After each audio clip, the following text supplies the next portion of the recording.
I'd like to introduce the man and woman of the hour.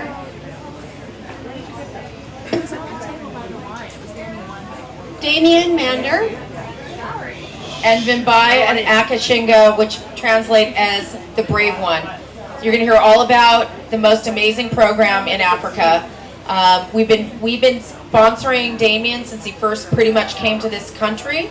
And when we started and we were young, and he was young here, he'd been in Africa, all around Africa for many years, but we just got behind him right away, and it's been an amazing love affair between Stop Poaching Now and International Anti-Poaching Foundation. The work they do speaks for itself, so without further ado, Damien Vimbai, please come forward. These people are changing the face of anti-poaching. Without them, I don't even want to know what it would look like. Protecting the Kruger one rhino at a time. It's not bad to look at. Just saying.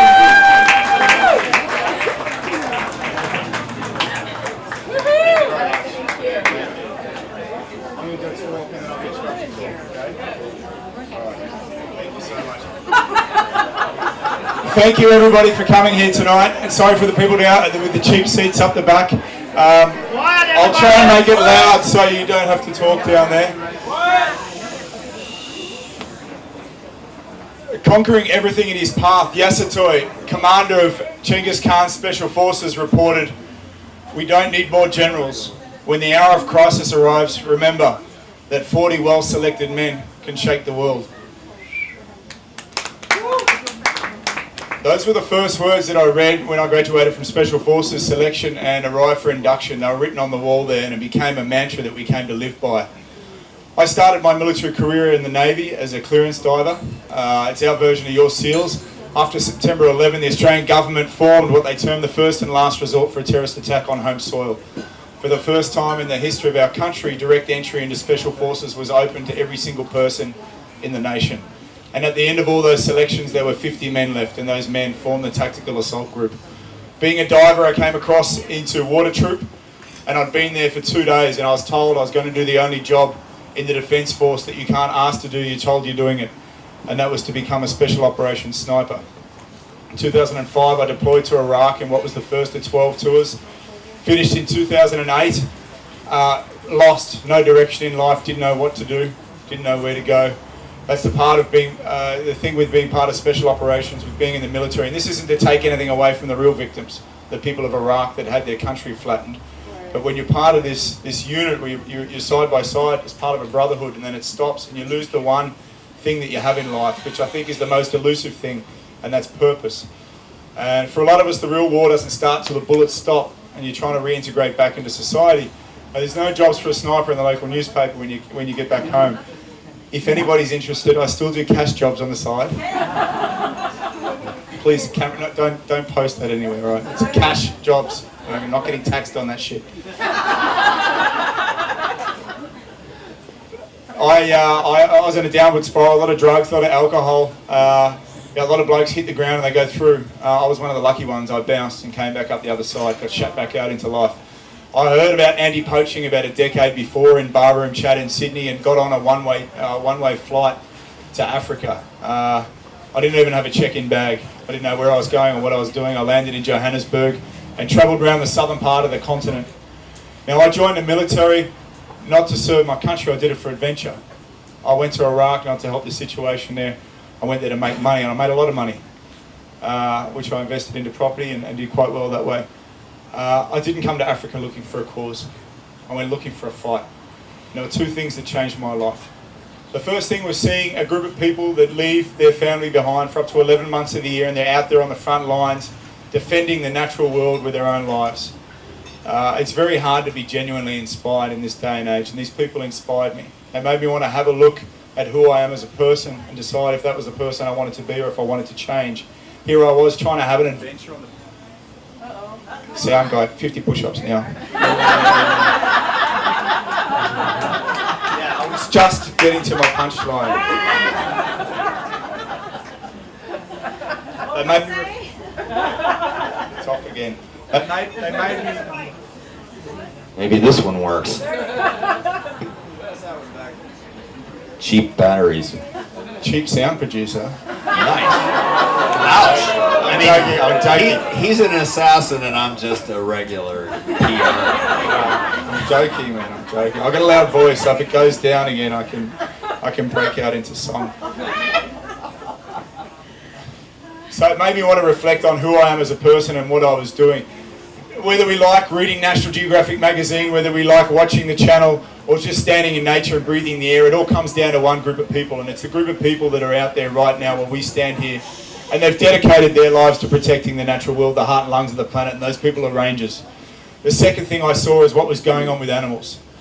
Now, I used to be a hunter, the worst kind of hunter, the one that did it for fun, not even for food. Iraq changed me though. I learned what it was like to be hunted, and after Iraq I never wanted to hunt again.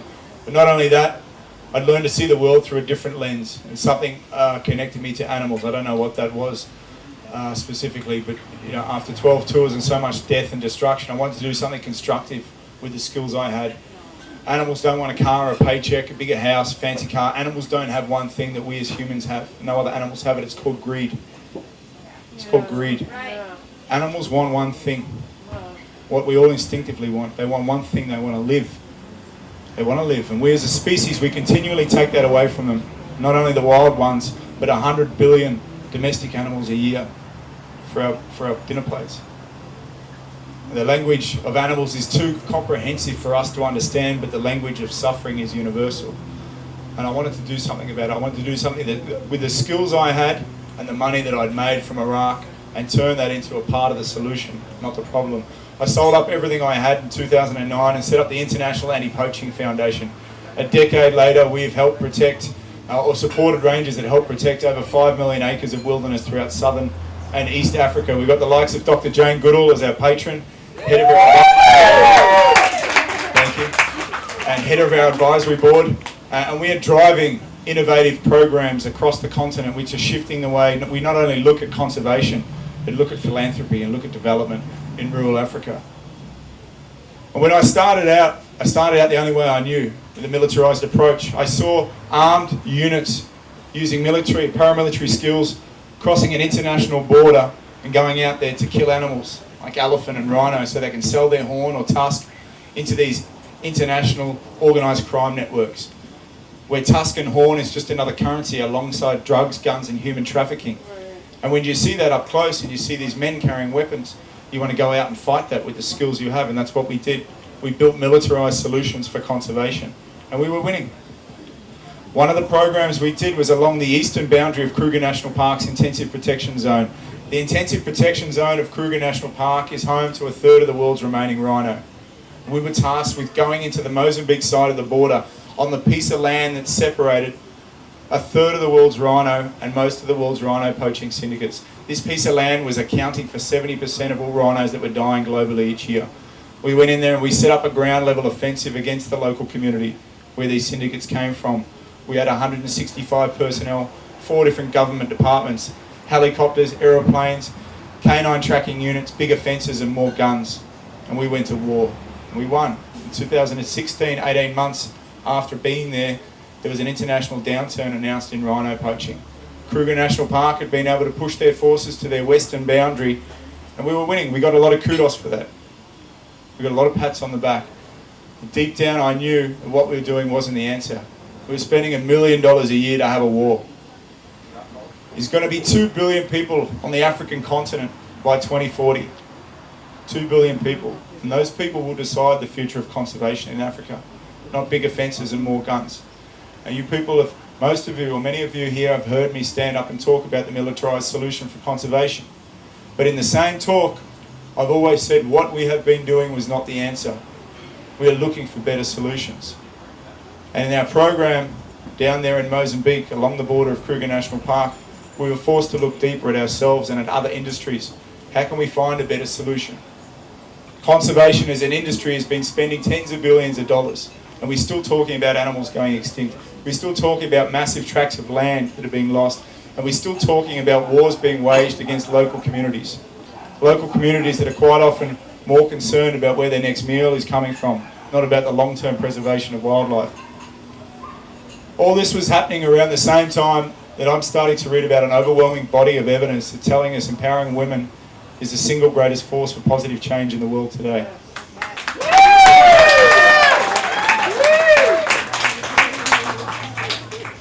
I come from Special Operations. It's the ultimate boys club. Ultimate boys club. You can't buy your way into this one, fellas. You can be the president of a country and be a woman, but you cannot be Special Operations. I built a career across 3 continents by bringing fairly hardened men to the point of breaking and then rebuilding them into what we need on the front lines. And not once, not ever, not on any of those continents did women ever feature in that formula or that equation. Looking at other models of conservation where they were deploying women in restricted roles, women were not being given the full access to get the experience they need from the ground up and rise up into management positions. Now, if women can't rise up through the ranks and fulfill management positions, and we're watching other industries that are progressing by doing these types of things, by putting women into board positions, if conservation can't do that, then we're going to be stagnating. We're still going to be talking about animals going extinct decades from now. Something's got to change, something's got to be different. We looked and looked and we couldn't find any models where women were being deployed en masse in conservation. And here you've got one of the most powerful forces in nature that are being held back in an industry where men outnumber women on the front lines by around 100 to 1. I mean, to conserve is to protect, and the most fierce protectors we have in society are mothers, they're women. Thank you. The final straw for us to drive forward and trial this program was reading an article in the New York Times about the US Army Rangers putting women through their training and deploying them onto the front lines. Now, any other day of the week, that wouldn't have meant anything to me, except 10 years earlier, almost to the day when I read that article, we were doing a routine mission in northern Baghdad, and our convoy was hit. The rear vehicle was taken out, 2 people were killed, and our convoy was surrounded very quickly. I had a vehicle pull up next to me, and I had a Dushka anti-aircraft gun pointed at my head. And that should have been the last day of my life. Luckily, we got these 2 buttons in the vehicle called the I'm in the deep shit buttons. Two red buttons, you hold them down and it sends a message to the ROC, the Reconstruction Operations Center, and they scramble what resources they can to come and get you out of the deep shit. And within 2 minutes, we had 2 Apache gunships circling our position, and within 5 minutes, the US Rangers came in, US Army Rangers came in and pulled us out. See, I'm reading this article 10 years later, I'm thinking, if the unit that was good enough to save my life a decade ago is now putting women through training and deploying them in the front lines, maybe women can't just be US Army Rangers, maybe they can be wildlife rangers as well.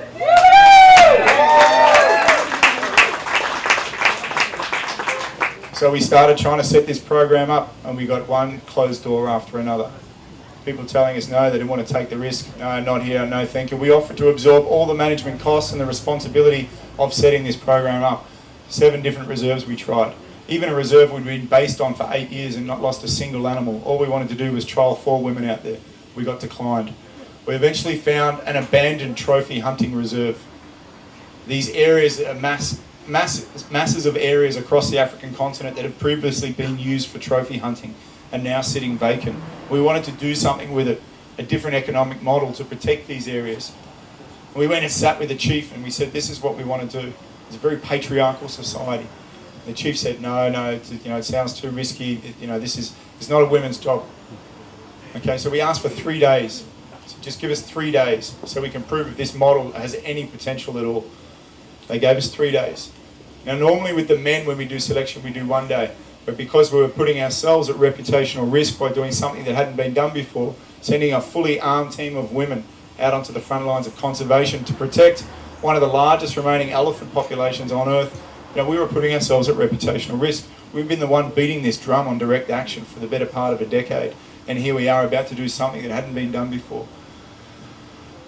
When we put word out into the community, we said, look, at the end of this selection, there may be a job.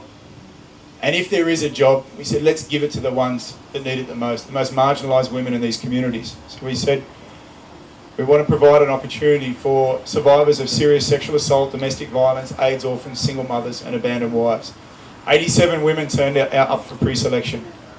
They walked through these communities, the communities they come from, and they were ridiculed. They were told to go back home, they were told to piss off, told to get back into the fields, told to go back to the kitchen. Job is a man's job, not a woman's job. They still came, they put their head down, they walked forward and they came to selection. We put through pre-selection, which is interview process, making sure the age bracket is right, basic health, medical, ready to deploy and start this 72 hours. It's like Hell Week, modelled on Special Forces selection. 7 years earlier, in Victoria Falls, I did selection for 189 men. And at the end of day one, I had 3 left. So I'm good at this shit. That's good. Sadistic. No, I'm not. I just want to make sure that when we do deploy people onto the front lines, they're the right ones. Now, when we started selection with these women, is 72 hours of exposing them to the 4 pillars of misery, to be hungry, cold, tired and wet. Halfway through day one, we knew we had something very special. Something I hadn't seen before, across 3 continents of training and thousands of men. And the responsibility very quickly shifted from those women into proving to us they're worthy to be trained, into shifting to us. Can we build a team and get these women ready for the front lines? Because what we have here is something very real, something very genuine, and something that can change the way we look at philanthropy across the continent. After 72 hours, starting with 37 women, after 72 hours, only 3 women had pulled off voluntarily. 3 women.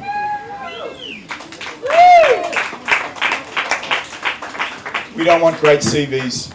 We want scrappers. We want fighters. We want someone that knows what it's like to have to fight to survive. That's what we want. We can train the rest.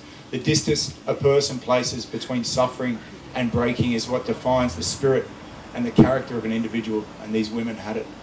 We started training 20 months ago, and after 3 months we deployed these women onto the front lines.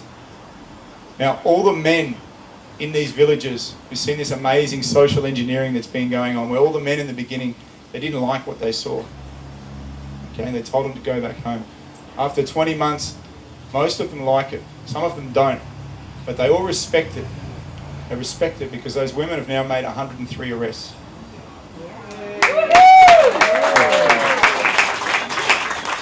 103 arrests of breaking open ivory poaching syndicates, rhino poaching syndicates, illegal wildlife trade. One of the cases that they triggered with information they got led to the Zimbabwean government setting up a task force to investigate former First Lady Grace Mugabe, wife of Robert Mugabe, for elephant poaching. Okay. So here you've got the most oppressed demographic under the Mugabe regime of 37 years responsible for starting a task force to bring down one of the most powerful and corrupt women on the continent. One of the big things we've seen with women, we've observed with women, let's just assume I'm talking to half of the crowd here because the other half already knows the shit I'm going to talk about. It's ingrained, okay? So we haven't seen corruption with the women, okay? After 20 months, we haven't seen one incidence of corruption. Normally with the men, what we would have to do when we're forming an anti-poaching unit to protect an area is we would recruit men from around the country and we would bring them in. And that's so they're not influenced by their brothers, their cousins, their uncles, getting information about where the elephant herds are going to be, where the rangers are going to be patrolling. And when they know our information, they can come and exploit our weaknesses. Okay, so we're employing from around the country, and when they go on leave, they go back to their villages, sometimes hundreds of kilometres away. Now with the women, we haven't seen corruption after 20 months. And while we're expanding now, knowing that we don't have corruption to worry about in a country where Zimbabwe sits 165 out of 180 countries on the Global Corruption Index, if you can remove corruption from any equation, you're already halfway home. So by recruiting these women from the local community, it means we don't have to worry about it. 100% of our employment comes from the local community. And what that does economically, it turns the largest line item in our budgets, which is law enforcement salaries, it turns that into a direct community investment. Not at chief level, not at council level or government level, but at household level and into the hands of women. On paper, we're putting the same amount into that community every 34 days as what trophy hunting was able to do per annum. The bottom line triple gears, because women spend 80 to 90% of their salary on family and local community than what men do. Women also have this natural instinct to de-escalate tension, to de-escalate conflict. My background is counterinsurgency warfare. That means to counterinsurgents, we look for a fight and we want to finish it. Women want to have a conversation. They want to know what's going on. They want to know what the problem is. Now, some of these guys here will say, the conversations, it's like warfare, but they do. The women are from these communities. They're having conversations with people that they grew up with, and we're getting information from these communities about where poaching is taking place, about who the criminals are that are moving through these networks. Around 3% of crimes that are solved around the world are solved by catching someone in the act. The other 97% are solved through intelligence-led operations, and that requires information. Women form the backbone of informal communications networks in rural communities. They're completely plugged into everything that's going on. And that information that's coming across from people that are on our side. We're not having a war with the local community. We're having a relationship. Women have become the bridge that conservation had to build into communities. We're spending around 1/4 to 1/3 per acre per annum protecting this area as what we were spending in Mozambique on the other side of the border when we're having a war with the local community. We're in the process of scaling this model now, acquiring more areas that have previously been set aside for trophy hunting and scaling this model out across Africa. This is so much more than an anti-poaching unit. We are shifting the country of Zimbabwe. We're aiming to recruit 1,000 women by 2025. 3 battalions, a legion of women across the lower Zambezi Valley, protecting some of the largest elephant populations left on Earth. This is the cover story for National Geographic magazine in June. The world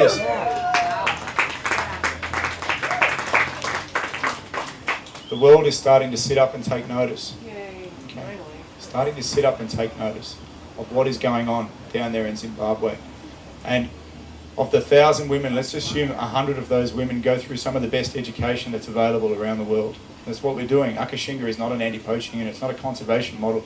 It's a development model where we put female empowerment at the centre of the strategy, giving us the greatest traction in community development. Conservation becomes automatic. It becomes the byproduct. So imagine in 5 years' time where 100 of those 1,000 women are going through some of the best education. In 10 years' time, they're penetrating all the systems in the country. From health, from education, from politics, from conservation, we can shift this country around. Yay! At the very least, we're going to protect some of the largest and most iconic ecosystems in the continent by empowering women to uplift themselves, their families, and their communities. Ultimately, this is not the evolution of women to fulfill conservation's toughest roles. It's the evolution of men to see something we should have seen a long time ago. I can't take back the past, and I'm not going to be trapped by it either. And in this circumstance, nothing makes me happier than to say we've been wrong. And the past 20 months for me have been...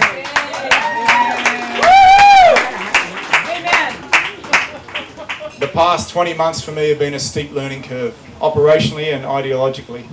The women continue to display a certain toughness, a calm resilience that I'm yet to understand, and perhaps some things are best left unexplained. What I do know, after 2 decades of law enforcement, conflict resolution and conservation, it's working better than anything I've seen before. And women, given the opportunity, will change the face of conservation forever.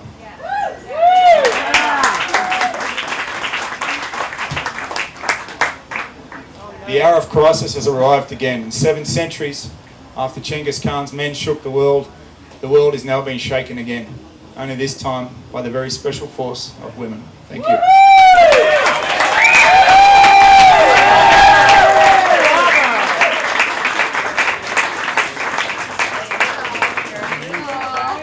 And I would like to bring someone that is very special to me, Vimbai Kumire.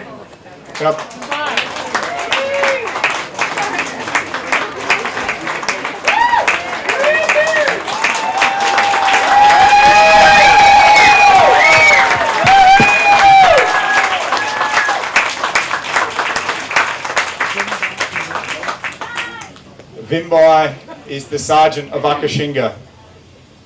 She's the leader.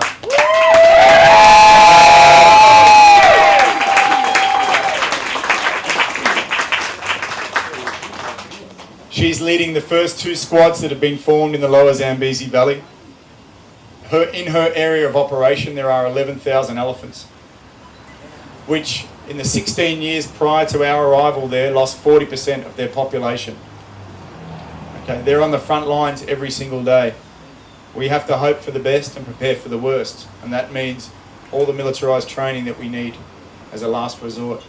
Now, Vimbai was selected to be the leader of this group. not because she's good at yelling orders at people, but because she's a true leader. She can give instructions to people speaking on the same level as them. She's affectionately known in the unit as the auntie because all the women and the backgrounds they come from, Vimbai has become someone they can all turn to and come and share a shoulder with. It's someone that I respect very much, and in this program, Vimbai, I've very much become the student and learned a lot about myself and learned to see the world through a different lens, and I've got you to thank for that, so thank you very much. A round of applause for Vimbai.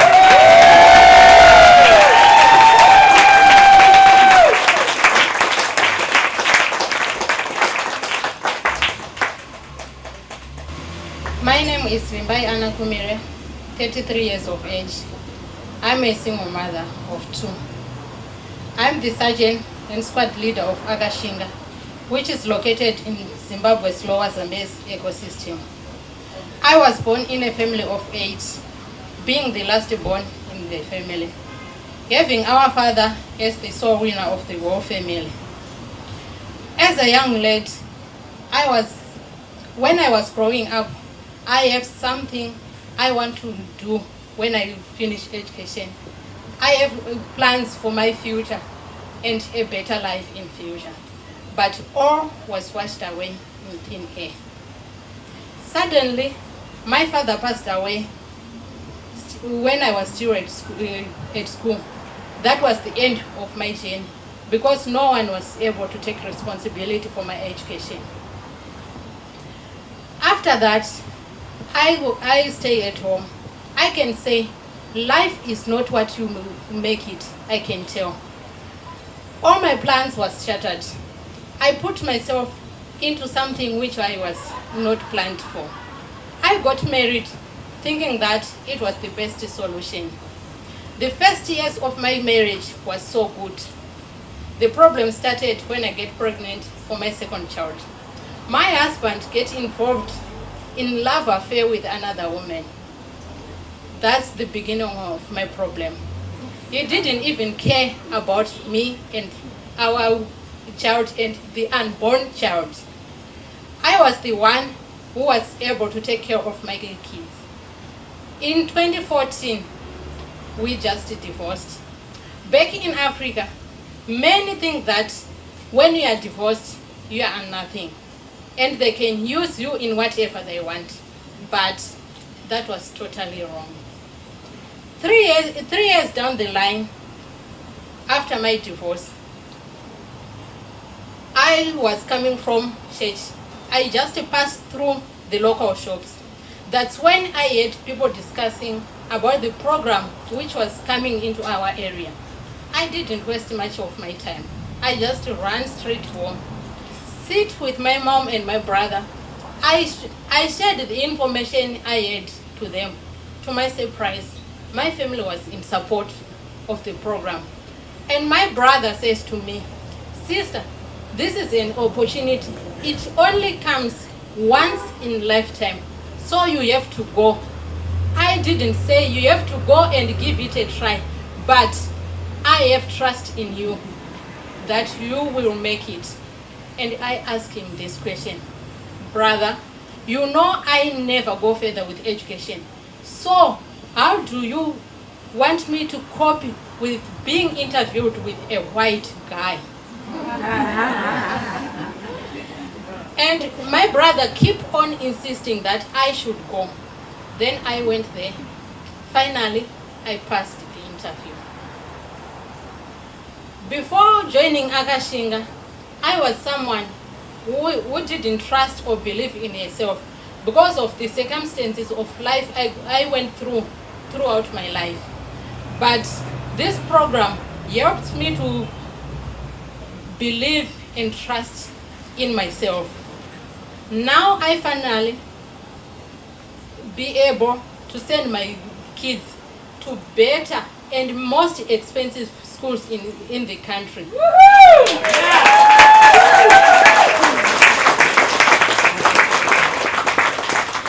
And also, when I was growing up, I was someone who had the spirit of loving kids. And also my father was always teasing at me, saying, oh, you'll be barren because your love with kids is very much. But it didn't change my mind. I always love kids.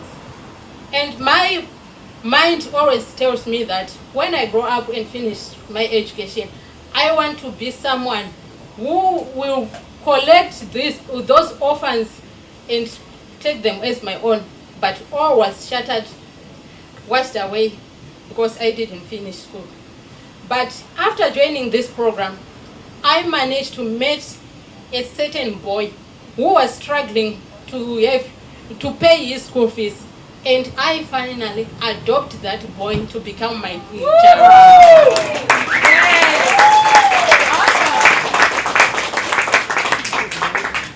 I'm now paying his school fees. He's now my child.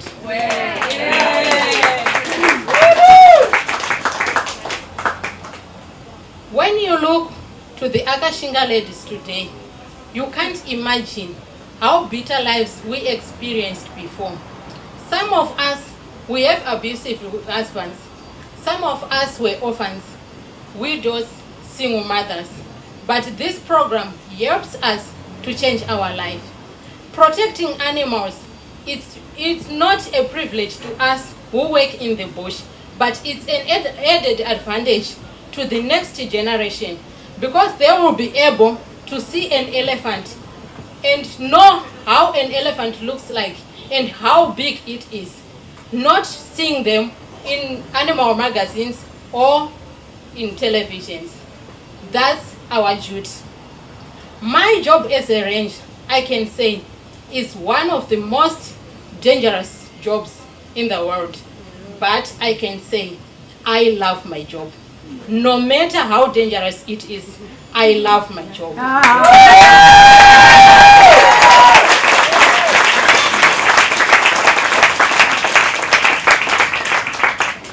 Most of you might wonder why I say it's a very dangerous job, but I love it. I can say, I love it. How can I say I love my kids while I don't support them or look after them? So I love my job because I have passion with animals. I have the heart with animals. Before I became Akashinga, I was someone who didn't know the importance of animal. But by joining this program and living in the bush, I now understand that animals have the right to live, as we also, human beings, we have the right to live.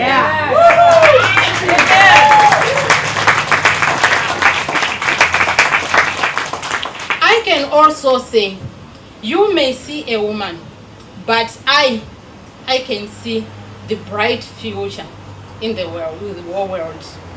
So my advice to all women out there, don't just sit, relax, look down upon yourselves. Just stand up on your heels. Let your voice be heard. That we women, we can do it. And let's raise the flag that women can change the world. As I am the true example of it, I can say, women, we are awesome. We can change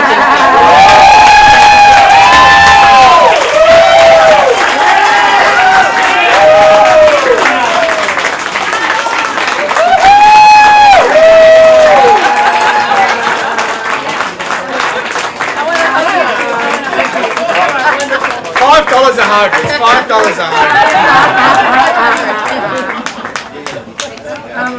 hug.